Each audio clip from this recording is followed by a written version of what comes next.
everyone, and welcome back to Luxxfolio's channel. We're sitting here once again with Dean. Today, Dean and I wanted to have a dialogue talking about cryptocurrency and blockchain technology, kind of how it's useful all across the world and the future that it's helping pave. First off, Dean, how are you doing? I'm hanging in there, Michael. I'm hanging in there. Good, man. We'll keep hanging in there. We need you. Let's talk about cryptocurrency a little bit, right? Like Luxxfolio has been looking at it and they're working in it, but it's going to be more than just a mining company. Can you tell me why? So yeah, we've been talking a lot around here about our why for a long time, and I'm happy you're asking me that question today, because I think when we first started getting interested in blockchain technology, not necessarily cryptocurrency, but blockchain technology, we came at it from the perspective that we wanted to see if there was ways for our alternative investment fund that we were running at the time, and still are, could access obscure markets, and as we started looking at it and building our own blockchain, we kind of started to kind of go, wow, like the applications for this are just seem to be never ending. And as other people are adopting blockchain technology and integrating it into their business, we're sort of seeing this, this second coming of the internet, although this time it's going to be far more transformational than anything that we ever saw on the internet. And I think that, and that's not to minimize the impact of the internet. It's hard to minimize the impact of the internet, but this is the whole thing over again, only it's building on top of the internet. So, we got really excited about the idea, and we're starting to see it now, 4 or 5 years later, where we're starting to kind of unlock this idea where, wow, if you're using a cryptocurrency and you're a company that's lending, well, now all of a sudden, places where you wouldn't lend before, like Africa or Yemen or God knows what, Afghanistan, because you're dealing with some, micro cap currency that is, or a petro currency or something that's very volatile. Well, now all of a sudden you can look at a deal from a lending perspective exactly the same in Africa as you might in Alberta or Alabama or whatever. It's because you do not have to worry about hedging out that currency. So now if I'm, in the goat business in Africa, I can transact and I can look at lending companies from all over the world that now, without fear of having to hedge out that local currency, I can participate in that market, both as a lender and as a borrower. Oh, for sure. That is truly transformational, and that is sort of why we got interested in this. And ultimately, the most obvious way to sort of get into that business is become a miner, because now as we move forward here, we're going to have this war chest of crypto that is going to allow us to do a lot of things with that, right? You can lend it out to like I said, finance somebody that's doing business in Nairobi or Nebraska, and it really doesn't matter. It really is going to level the playing field, and the sociological impact of that around the world, I'm hopeful will be difficult to underestimate. Yeah. If you look at some of the projects that's been coming out and kind of what their goals have been. For instance, you mentioned Africa, right? And some of these places in Africa, a lot of them still live in small villages, but they have access to these smartphones still. So Yeah. when you have access to the internet, crypto it's second nature, right? You can easily transact. Michael, And bypass it. Yeah. Yeah, it is so exciting to think that, if I'm been somehow displaced by climate change or whatever is going on in these places that's having this hardship, and and by virtue of that, you're ending up with corrupt governments because there's scarcity and all that type of stuff.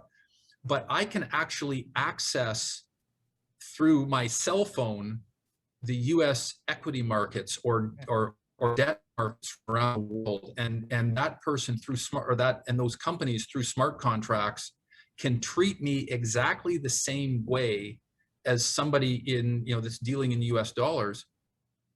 that is truly liberating to so many people, I would think. I mean, I mean, everybody's got their extenuating circumstances, but just uh, I'm hopeful.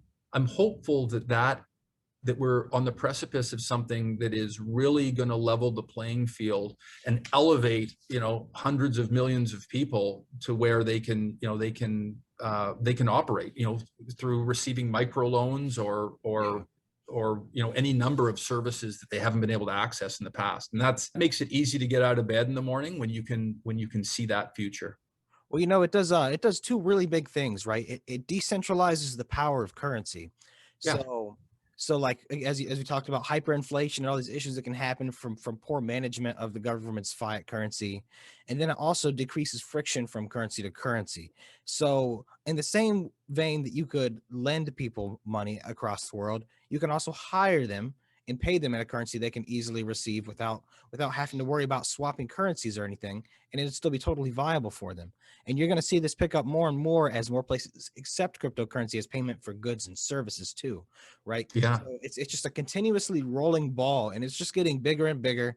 Obviously, you can look at the market caps and stuff, but those are going to fluctuate. But the march of progress is going to happen no matter what the prices really are. If that makes Yeah, sense. I think we're going to see so many iterations and so many false starts. We're going to, we're going to have periods of time where naysayers are going to come out of the woodwork because there's going to be a hack here, or there's Yeah. going to be some sort of step backwards. But this ball is rolling in a direction that, I'm so hopeful that it's going to. A lot of people talk about, oh well, crypto can be used to be, fund terrorism and all that sort of stuff. But I will counter with this, that if you are able to decentralize the way money is handled, and it is more democratized, I guess would be the word. You're going to have more people that are waking up every morning feeling like they've got a future, feeling like they've got a chance and an opportunity on a slightly more level playing field. If you give people a chance, the last thing they want to do is strap a bomb to themselves and walk into a market, right? They're going to go, hey, I can go make a buck today. I can go prosper. I can go, my kids are going to have a future. And I want to see that. And I want to participate in that. I think if we have a world where more people have an opportunity, and if we've got a technology that we can boast and say, hey, you know what? You've got a chance. You've got a chance. You have to work. We're back to, if you work hard, and it doesn't matter that, what zip code you happen to be in or what country you happen to be in, you've got a chance. Still, some are going to have more chance than others. That's always going to be the case. However, a lot of these people aren't asking for much. They're looking for an opportunity. And I think that this is the opportunity that we've been kind of waiting for, to truly, without having politicians involved, without having charities involved, with people just flat out going out and getting paid and prospering. I think that's where I'm hopeful that's where we're headed, and that makes me feel good about what we do. Yeah, yeah. I want to go back to that point you talked about, people talking about funding terrorism and stuff. Well, you know what currency funds the most terrorism and drug deals is right now the US dollar. So Right. so I think that's kind of a moot point when people try to make it. And the man who invented the car also invented the high-speed chase too. You can't expect something to come out and exist and the technology not also Michael, be that's a good an one. That opportunist, is a good one. The guy that invented the car also, you know what? You're upstaging my interview here. That's the line. That's the why didn't I think of that? Yeah. Well, I mean, the world's full of makers and takers, right? I mean, it's Yeah. natural for parasites to exist in the world, and when cryptocurrency comes out, there's going to be scammers, there's going to be thieves, but that's just human nature. Yeah. That doesn't take away from the fact that cryptocurrency gives more power to the people. So Yeah. I think it's Yeah. kind of And a I'm no anarchist. yeah, I think, the system up until now has worked very well for me. It has. I can't complain at all. However, the more inequity that we have in the world, the more we need to be fearful of the people, of the have-nots, because they're feeling disenfranchised. And I think that anything that we can do to have more people prosper is better for all of us. And anybody that there's plenty to go around if everybody is is, has a chance. And for those people that don't want to take that chance, well, they're gonna have their lot in life. But let's all root for let's root for for the greater good here. Yep. Let's root for the makers. And again, going right back to it, wrapping it all up. This is exactly why Luxxfolio is in it in the first place. I believe it can Absolutely. help make a stronger future. All right, Dean. Thank you so much. Any last Thanks, words Michael. It before was we go? fun. Anything else? I had a good time today. Let's do it again. Sounds good. All right. Thank you, everybody, for watching. You have any questions about cryptocurrency, what Luxxfolio is doing, blockchain technology, anything, shoot them over to us. We'll be happy to answer them for you. Dean, take it easy. Okay.